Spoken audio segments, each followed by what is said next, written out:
Hey you guys, let's see how my mic technique is today. Hold on. Let's see. You know what? I think I'm just gonna. Whoops. One moment. My mic technique is not off to a good start.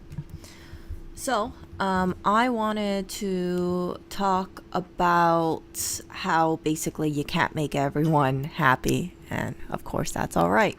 So, I've spoken about this before on my channel. Hold on, and I don't know if you can hear. Hey, Jim. I've spoken this about on my channel, and I think it's really important because, like, if you guys decide to do YouTube content creation, even as like a hobby, I do this as a hobby. There's no way I can live off of my YouTube monetization. I mean, 25, 50 cents a video. It's really not. I'm not doing this for the money. So the thing about YouTube content creation is that when people start out small, I mean, I'm not a big channel at all. I guess I would be bigger than some other channels, but you'll have people who come into your channel and they'll watch your content, and sometimes you'll have people who like it, other times you don't have people who don't like it. Now, majority of people, they won't tell you what they don't like about your channel or what they do like about your channel, because people comment about one video and they're like, hey, I agree, or hey, I disagree, and that's it.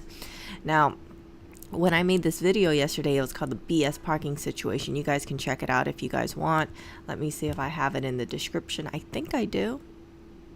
Oh crap, no I don't. Hold on, let me put this in the link. This was my previous video. Here we go. Now it's in there. So when I made this video, it was because of a parking situation that occurred. So just glossing over it, Lewis had to go get his car serviced, so he pays for a monthly parking rate, and it's a parking stall. Now, in Hawaii, if you have a parking stall and you pay for it, it's kind of like, okay, that's your parking stall. Now, in New York, it's something completely different. According to the contract, and the parking guy brought it out.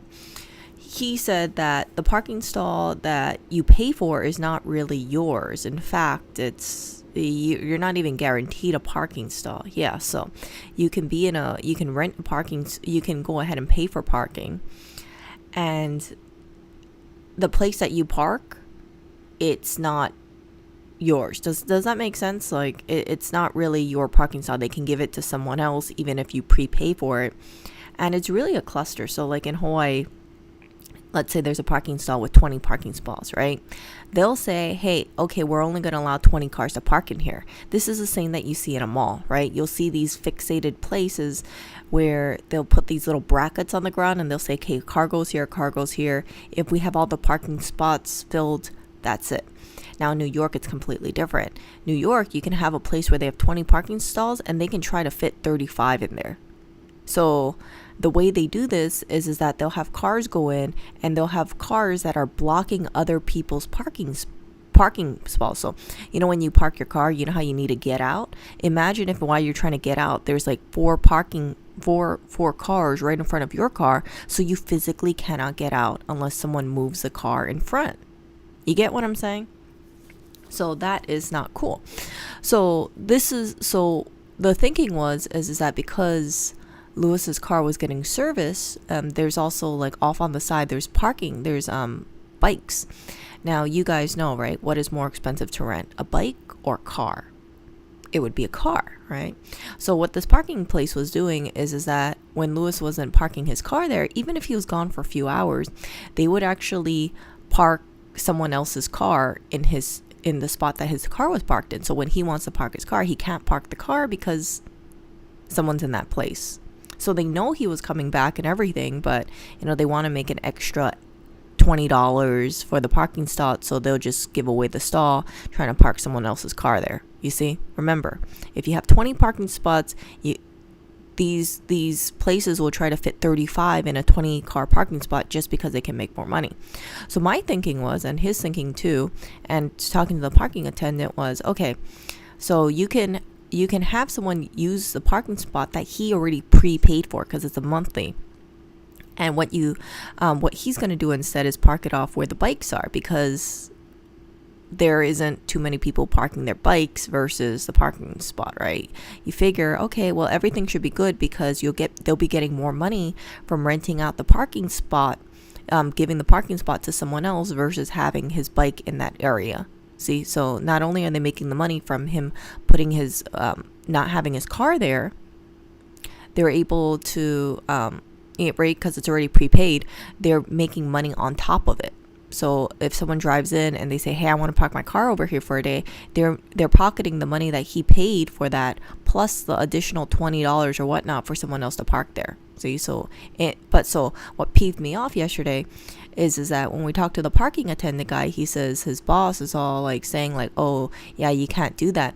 If Lewis doesn't have the car, he cannot park his bike inside of the parking spot that he paid for. He has to park it off at where the bikes are, and he has to pay an additional like $15-$20 a day to park his bike. Do you guys get what I'm saying? So he's already paying for the parking spot, but because he doesn't have a car, they're telling him you need to pay for a bike even though you already pay for a car, and they're going to make money off renting out that parking spot for the day because they can. So that's what peeved me off about it. You guys get what I'm saying, right? So I'm thinking that the parking place is really benefiting because he can't hold the parking spot that he's parking his car in for his bike. They're saying, no, we want more money. We want more money, and you will pay this because, it's not in the contract. So, yeah, so that's why I made that stream. So when you read my comments, right, and I looked at my comments, most of you guys were saying, yeah, you're right, by the book, it's not a nice thing to do, but they're in the right because it's their parking spot. They can do whatever, right? It's bull. I really think it's bull. But okay, so yeah, Atlas said, I sort of liken it when you pay for your membership and instead of letting you using your membership, letting a friend use it while you're on vacation or taking a break. There wasn't asking for a refund, anything like that. It was just saying, okay, instead of parking the car in the parking spot, just let a bike go in the bike section. And the bike section, there's been bikes over there for a couple years. They haven't removed it at all. So it's not like it's taking up space. It's taking up money, right? They have so many bikes that have been abandoned and they don't care about it. But my speculation was the reason why they were getting on him for the bike is because, well, first of all, his bike stands out. Second of all, when you find out this is just my speculation, right?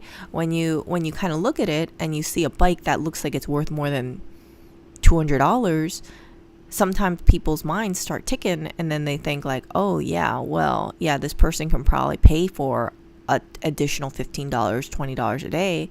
And yeah, I think it comes down to perceived ability. Like, a person's not going to fight it, right? So that's just my take on it. So I see the comments, right?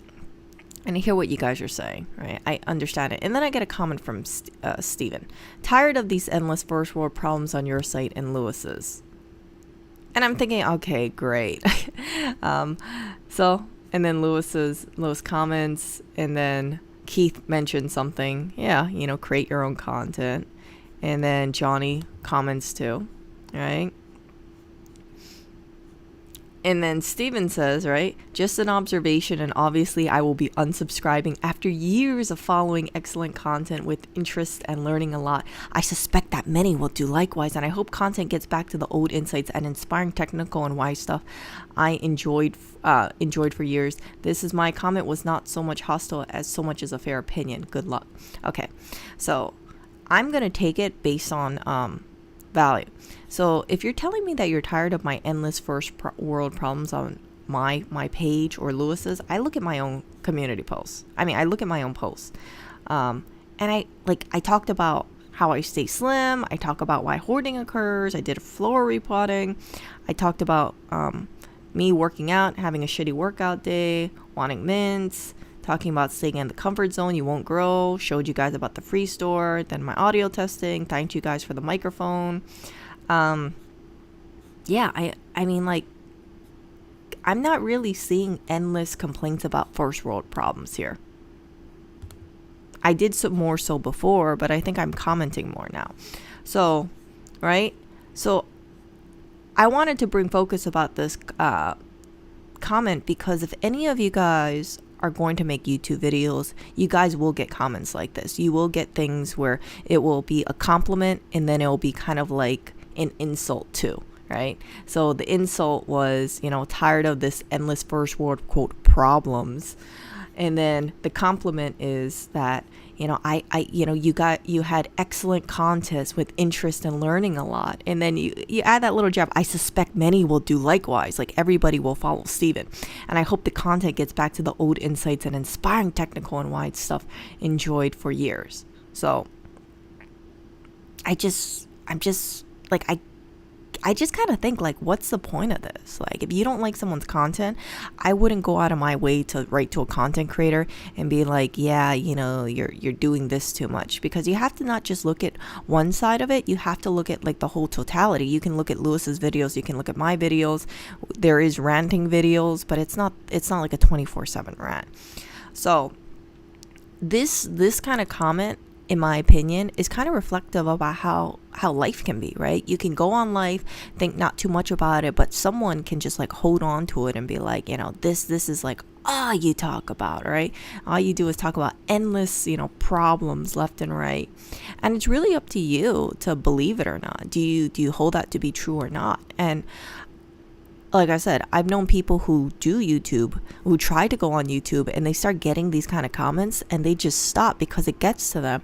I remember there was this one person, one of my friends, she had a daughter, and she was about like early teenager, and she did I forgot what she was doing. She was doing some kind of like how-to video, and then some jerk wrote in a comment like, you're ugly. And because of that comment, they were so hurt by it, they stopped content. They stopped making content. And I thought that was sad. I was thinking like, you're going to get mean comments from YouTube, or you're going to get, critical comments from YouTube, but that doesn't mean you need to stop your channel. Just because someone unsubscribes doesn't mean you should stop what you're doing. You can be aware of it, right? But don't just stop making YouTube content because you get one negative comment, or you get one unsubscriber. Like, yes, people want to keep their subscriber base, but that doesn't mean that just because you hear one thing you should blow it up. And I find that sometimes people do this, right? People will go ahead and they will hold on to like one negative comment they hear in the day, and then they'll just think like, oh man, I suck, or I'm da da da da da da, and it really affects them. And seeing more of these kind of things, because I've been doing YouTube for over a year, right? I think I've been doing YouTube for 2 years. I have like over 1,000 videos. Like, I've seen comments like this. It's not too often, but when I see comments like this, I just kind of think like, yikes, like, geez. Like, there are a bunch of people that I don't watch anymore, and part of it is because I don't get their notifications. But it's not really cool to just be all like, yeah, your content used to be good, and yeah, I suspect many will do likewise, right? And what I read from this is, right, obviously I will be unsubscribing, and I suspect many will do likewise. Like, this is not a positive kind of thing to leave. It's not nice. Yeah, so let me read chat really quickly. So yeah, if you will go through life and you will come across people like this, not just on YouTube, but in person, people who dislike you for whatever reason, people who will be like, I don't like that person because that person has a green shirt and I hate the color green. Oh, I don't like that person because I look at their shoes and I think they're an asshole. Well, what's wrong with their shoes? I think assholes wear shoes like that. Like, you can't make everyone happy, okay? But you just gotta like move forward. Yeah, so yeah, you can't park in a car spot. No, you can't do that. I wish. Yeah, I was thinking about it, but yeah, you can't. Let's see. Question from Bo: how do you respond to female compliments? Just you and Lewis seem to be very well. I'm not even very well rounded. I can't even pronounce that. So I'll ask. Yes, I'm naive and not knowing. No, it's totally fine. You respond to a female compliment by saying thank you. And males, males, females, like if I get a compliment from a person, I'll say thank you, or or I appreciate that, or yeah, just say thank you. Whenever anybody gives you a compliment, you really should be saying thank you for it. And that's it. And if you want to follow up with something, you can, but just say thank you, because not everybody gives compliments out. And when people take time out of their day to point something out, like, hey, I think your hairstyle looks really cool, or hey, I really like your bag. What kind of bag is it? I mean, some people do have, some males do carry bags, like cool looking backpacks. You can just answer the question and just say, oh, thank you. So yeah, just say thank you, and then you can ask them something about themselves if you want, but just say thank you if you don't really want to have a conversation, and that's good enough.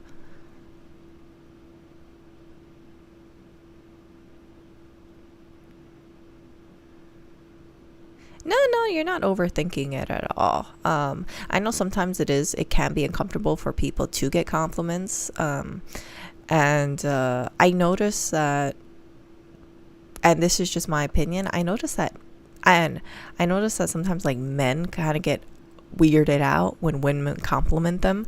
I guess it's because they're not used to women giving them compliments. I've shared with you guys, right? I have this one ex, and he gets hit on by women, and I always make fun of him for it, because he it makes him very uncomfortable to get hit on by women, and I keep telling him, I'm like, dude, you gotta accept it like a fact of life, like the freaking sun is in the sky, like women will hit on him. And it's just very, very funny to hear him talk about how uncomfortable he is. So he gets compliments from women, and he says thank you, and even though I think he should be comfortable with it, he's still not comfortable with it. It's very funny. It's very funny to hear about it. And I actually had a conversation with him recently where he was asking me advice for shoes, and you guys know what I recommended to him. I recommended him like freaking Chelsea boots. I recommended him Chelsea boots, or those little I forgot what you call them, like kind of like Chelsea bootish, or the ones that kind of look like a suede shoe, but it's not. Oh my gosh, let me try and find a picture of it. Hold on, let me find it. I'm gonna find these damn shoes. I'm so sorry, you guys. I have to put down the mic. I have to like type on my keyboard.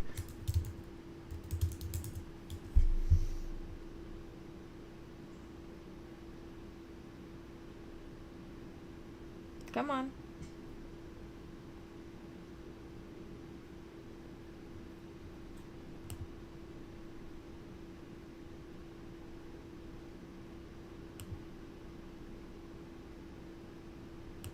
I can't even find the shoes that I'm talking about. They're these suede shoes with laces on them.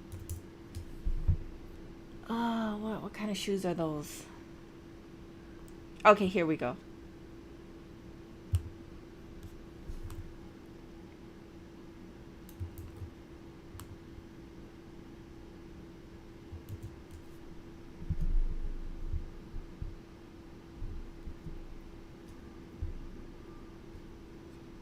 Come on.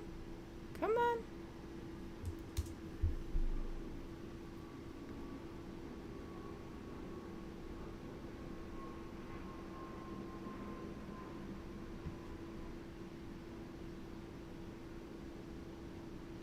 I think Cole Haan makes pretty nice shoes. I don't know how the comfort level is for men.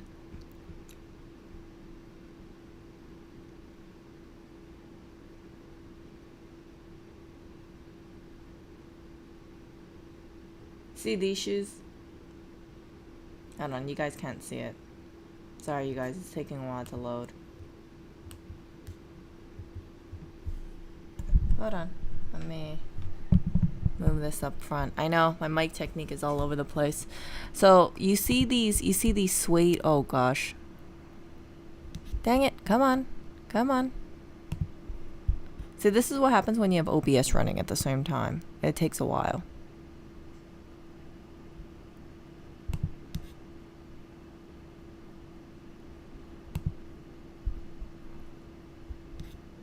Holy crap, please don't tell me my thing. Okay, here we go.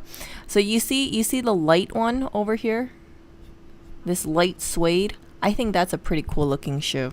So that's what I recommended. Originally he wanted to get Oxfords, and I was like, I was thinking to myself, like, look, I know you want to get Oxfords, but those freaking Oxfords freaking suck. Yeah, hold on. Shit.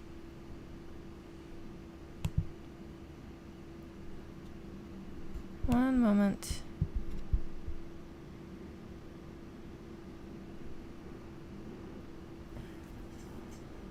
Damn it.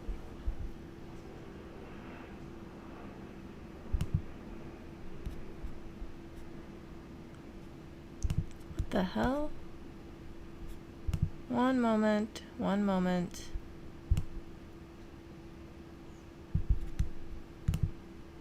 Okay, I'm still... Hold on, I think YouTube like glitched on me. I gotta go back on my chat. I'm so sorry, you guys. Come on.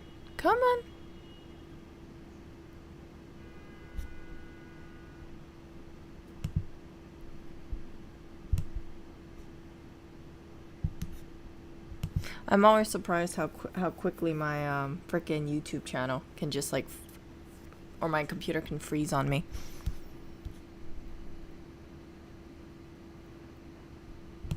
So I'm like wandering in the darkness right now, which is without my live chat, and I gotta go back to my live chat. And normally I have my phone on, but my freaking phone is dead right now. Don't worry, I'm going back. Okay. What is this?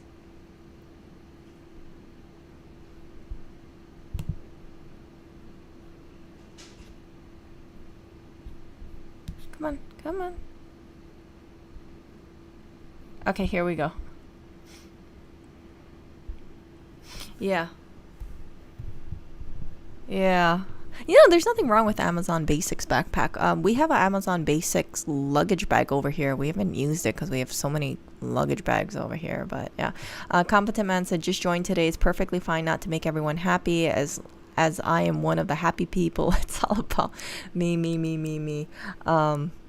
Yeah. You got to really be happy with yourself, and thank you for the donation. You really got to be happy with yourself at the end of the day, because if you are not happy with yourself, or if you feel like you're not moving forward with what you want to do, you're going to find that you're just be miserable, and I think that's where a lot of like feelings of unhappiness or maybe unworthiness really stems from, because you feel like you're going in a direction, you feel like you want to go in a direction, but if you don't do what you want to do, things will get under your skin. So you got to really just like put a barrier up in a sense and say, does going down this path, or do making videos like this, or doing this kind of hobby, or does doing whatever, wearing this kind of clothes make me happy? And if it doesn't, then don't follow that path. But if it does, then stick with it. I know you don't have to bring up my Apple loading times. Is it normal for her to repeat content of my jokes in her sentences if I'm about to leave? I think maybe it's just a form of making conversation, but it's kind of like awkward. Like sometimes people, they don't know what they want to... Let me click on Jim's link right now. Sometimes people don't know how to have conversations, so they end up kind of mirroring, and they end up kind of parroting. Which reminds me. So I remember... Ooh, thank you, Jim. Oh, yeah. So those are the mints, and I don't know where to get them from because they're freaking Chinese. But yeah, going back to what I was saying, I gotta be on the lookout for that. Hopefully I find out. But I know that I met a person who actually worked in the federal department, and they actually met President Obama several times. And I asked them, about him, and they said, one thing about Obama that he's very good at is he's very good at making people comfortable. And I said, well, what do you mean? And they told me, they said, if he picks up that you're serious, then he'll be serious with you. If he picks up that you're lighthearted, or you like cracking jokes, and he'll crack jokes with you. So he's very good at people reading. So I think that that's a way for people to kind of get affinity towards another, by kind of parroting it, kind of mirroring it, right? Like if you come across a person who's depressed, maybe you will be more of a somber mood versus being all like, hey, how are you doing? That kind of stuff. So I think that's very good on having good people skills. And I have to, I think President Obama, he came off as pretty charismatic. And he was a pretty likable guy, at least, when you see him on like talk shows and stuff like that. He has charisma. And yeah, from people who actually have interacted with him, they talk about that as well. So if you can't get out of your comfort zone, bounce off, that's really on you, right? But here's the thing: if you want to grow, you need to get out of your comfort zone. It's like, how would I say it this way? Imagine like a rubber band, right? You have a rubber band, you just have it on the table. That's the comfort zone, right? But once you stretch it, you can see how far it can go. You guys get what I'm saying? Like, just kind of think of life like a rubber band, and you can just be like a rubber band on a table, or you can kind of stretch your comfort zone to the point where you'll be like, wow, I can't believe I'm that flexible. So I think humans have this kind of mind where, although it seems nice to be in the comfort zone a lot, I think it causes dissonance within people, because then they get too comfortable, and then they see how far other people have gone, and it makes them unhappy, because they kind of think like, why am I still in my comfort zone when I see other people moving so far ahead?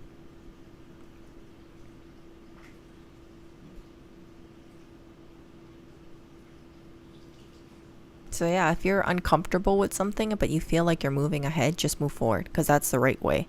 Because I think for certain people, if you just go back in your comfort zone, like for instance, right, I don't like working out.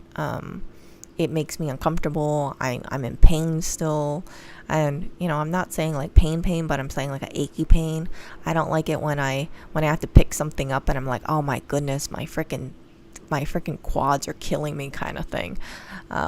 But I know that the reason why I don't like working out is because of the discomfort. But if I don't work out and I stay in this whole comfort zone, then my body will never change. I will never get the body that I kind of want for myself if I don't do the work necessary. You see, like I could spend the next 20, 30 years sitting on a couch all day, and that would be so comfortable, but it's not going to get me closer to aesthetics. And that's, I want you to remember that, bounce off, right? Because I know that you've been very transparent about certain things, and I know you've been trying to move forward. But again, if you ever have that kind of crossroads, like, okay, things are getting too tough, I just want to quit. You can always quit anytime. I don't know too many people who regret not moving forward, but I know a lot more people who regret quitting, because time moves forward, and you don't know, if you throw in the towel too quickly, how far you can really go, right? You're kind of, I don't want to say, you're ending your chances of moving forward if you throw that towel in.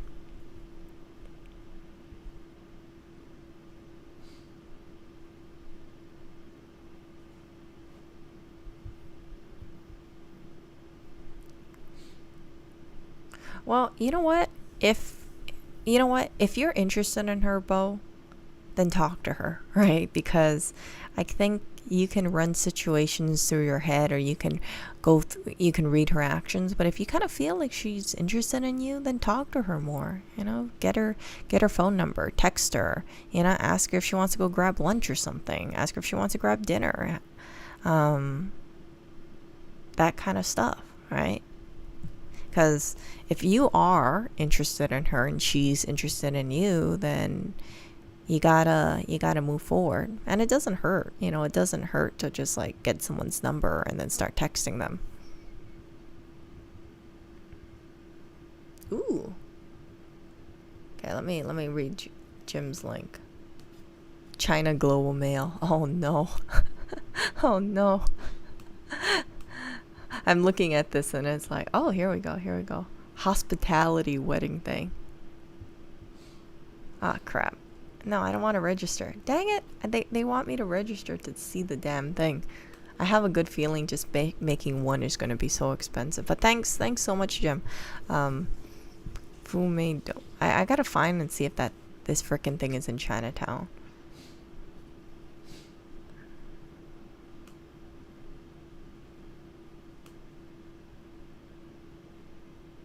Nah, you gotta, ask yourself, bounce off, like, what do you love? What do you love doing, and just run with that. If you love drawing, keep drawing. If you suck at drawing, if you feel like you suck at drawing, keep drawing. Because I've shared with you guys, like, I knew a person who was great at drawing, but they had a lot of insecurity and they had a lot of failures, but they kept going, and now they're really respected. And I'm so proud of them. I'm so proud of them because they were able to get through their mental headspace, and they talk to people younger than them. They're a mentor to people, and people say, like, hey, I want to be like you. I want to be as good as drawing as you. And my friend says, like, you can be. You just need to work through your discomfort. If you doubt yourself, you still got to move forward, because your skills only improve the more you practice, right? The more you draw. And you got to build upon things. And that's where time really comes in focus, because the more you constantly draw, the better you get. So sometimes you'll see people like talking about these like before and after art pieces. Like, this is how I used to draw 7 years ago, and this is how I draw now. And it's not fake. It's just that they put in hundreds or thousands of hours of drawing and getting better and better and better and better. It's kind of like if you were to make a smoothie, right? Some people, they're not very good at making smoothies. But if making smoothies was your job, at some point you would be very good at it, right? Because you would make hundreds or thousands of smoothies.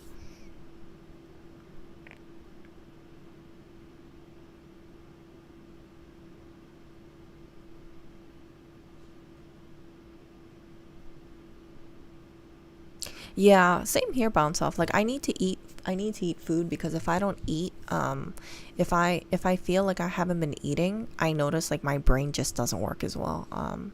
So I always try to get like nutritious meals. I'm not perfect, definitely not.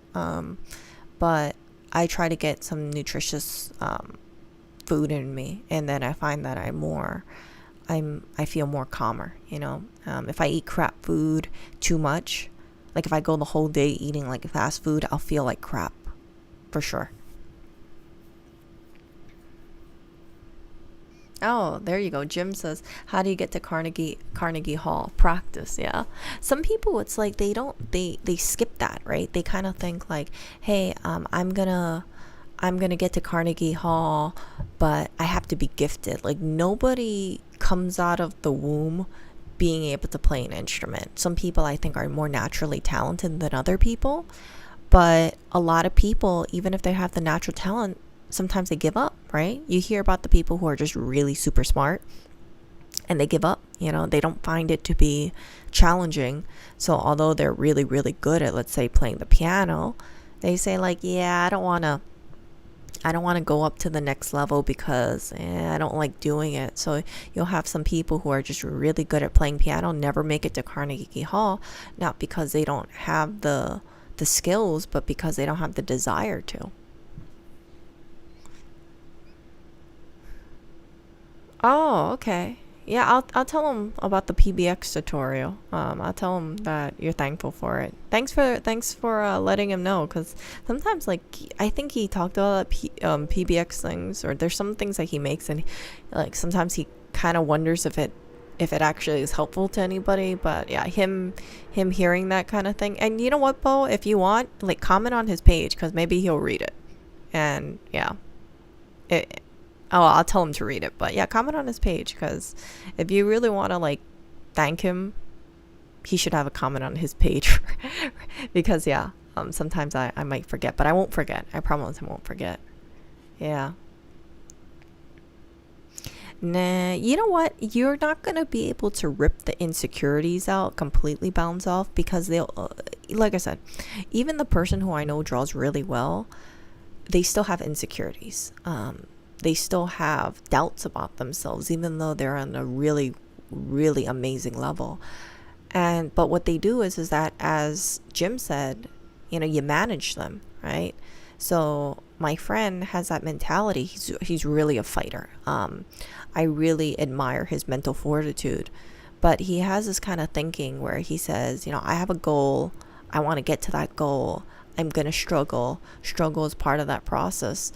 And no matter what, I'm going to keep putting the work in, because he knows that he's advancing. And even if his brain tells him that he sucks, he still moves forward and he improves his skill. And because he improves his skill, slowly but surely, when he just pushes through, right? When he just when he pushes past that insecurity, he realizes how far he's become.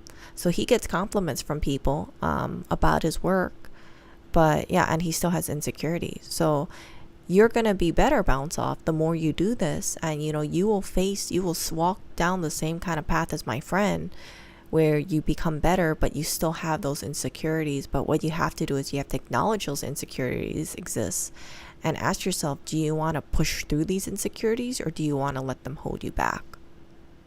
And if you let them hold you back because of what you're feeling, that's going to stop your progress. And I know you don't want to stop your progress, bounce off. I know that. So acknowledge that it is going to always be there, right? In varying levels. And it might show up when you least expect it, or when you have a challenging time, but it is completely normal. A lot of, I would say a lot of people who are successful in life, they still have those insecurities. You don't see it because you're blinded by their successes. But that doesn't mean that the insecurities went away just because they're successful. In fact, I think sometimes, and I had this conversation with them, they create some great works, and they feel sometimes this pressure because they ask themselves, can they outdo themselves? Because they make work and they feel this pressure that their work has to always be better and better and better. So don't think that someone who is very skilled at drawing doesn't have a tremendous amount of pressure on them at times, because they don't want to drop the ball. They see how far they come, but when the standard is so high because of their skill level, the insecurity doesn't go away, right? They want to make sure their next work is on par or better.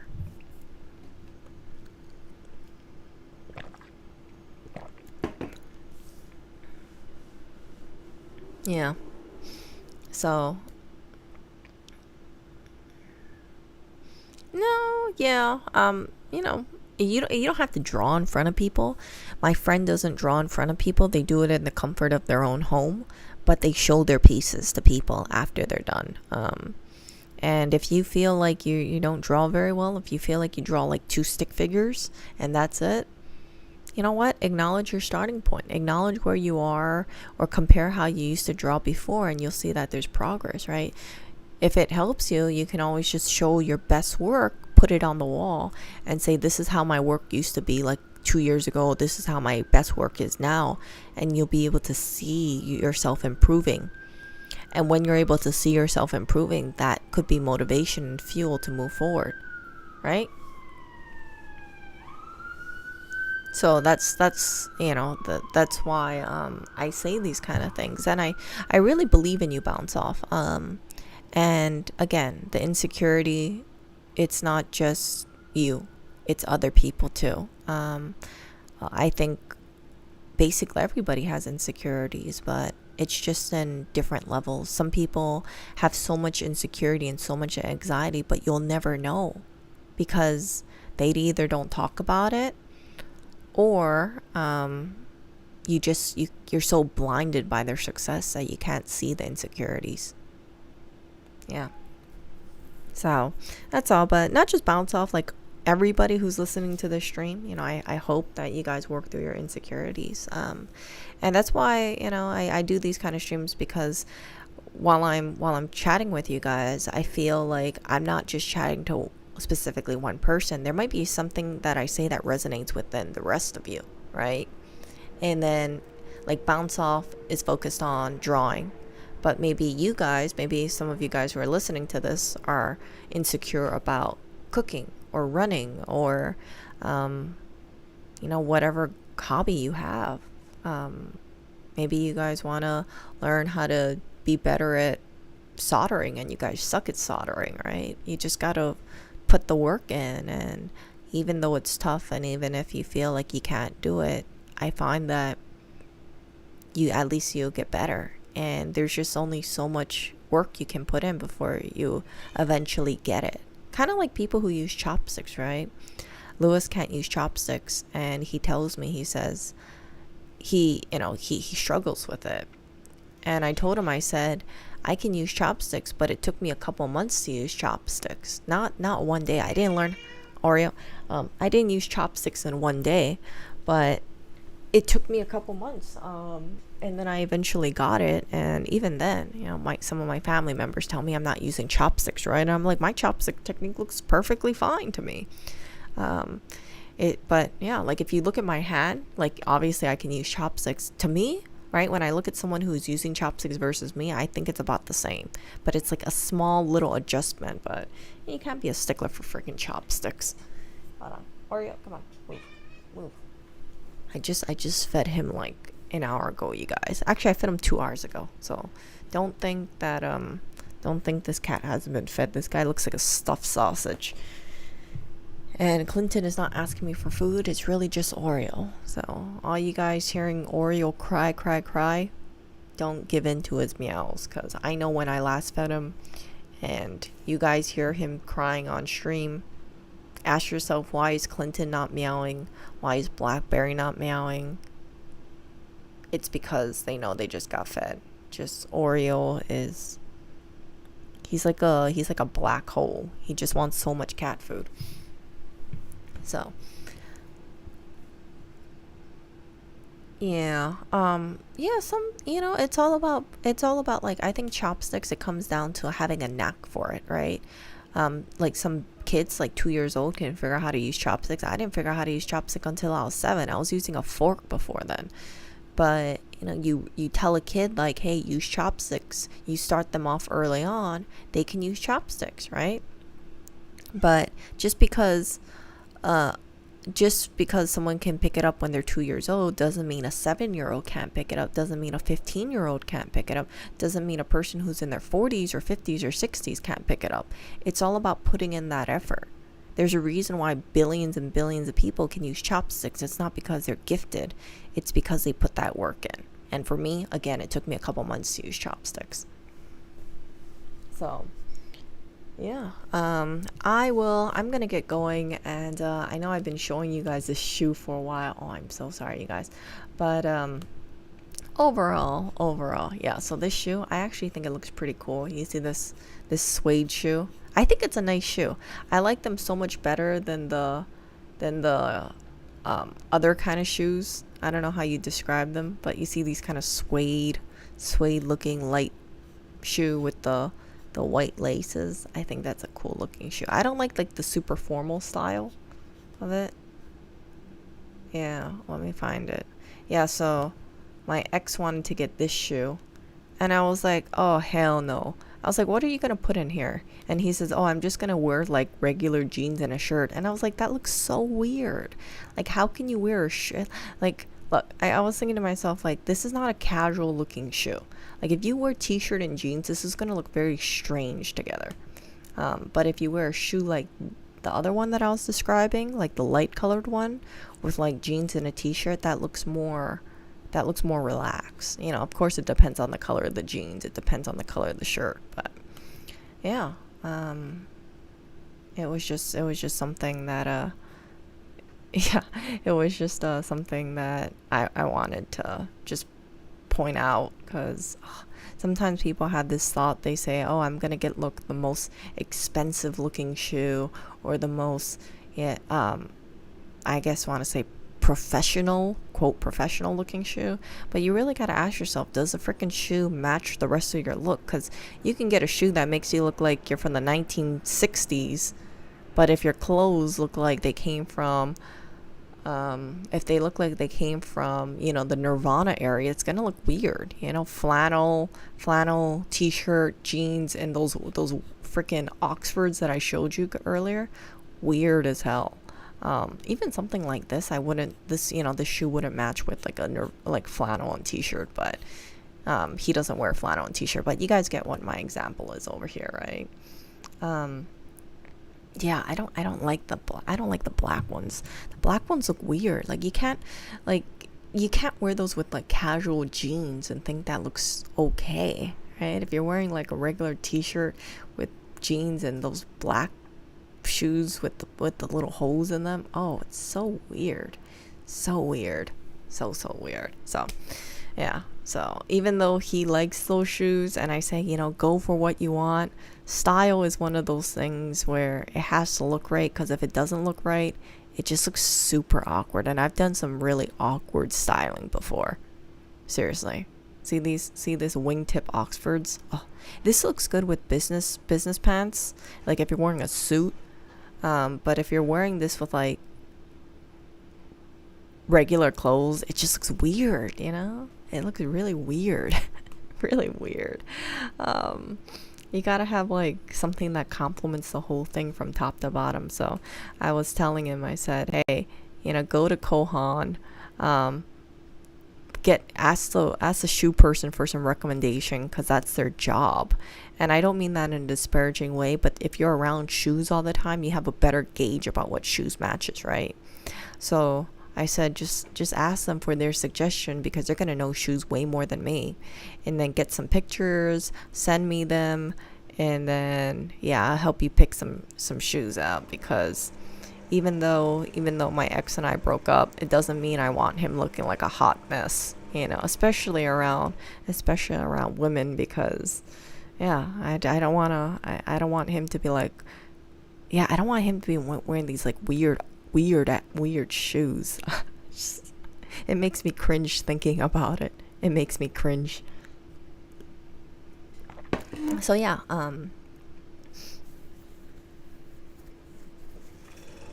yeah, it makes me just the thought of like those wingtip Oxfords with like super casual clothing. Oh my gosh. Terrible. Like, can you imagine someone wearing these wingtip Oxfords with like basketball shorts? Oh my gosh, like it's just too much mental pain right now. Too much mental pain. Like imagine someone with like Under Armour t-shirt with basketball shorts and these wingtip Oxfords. No. No. Oh my gosh. Okay, so I will talk to you guys later, and I hope you guys have a wonderful day. I'm gonna get going. Oh my gosh, no, not Oxford. Stop that out, Seeker. Stop that. I gotta watch some eye bleach or something where like some cute dogs or something playing with the ball, or you know, just get that stupid wingtip Oxford with basketball shorts out of my brain. I know, cringe look. Yeah.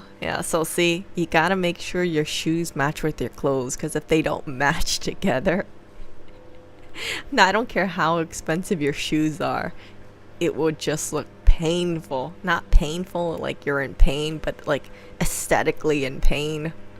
That's okay. And by the way, good night, Jim. See ya.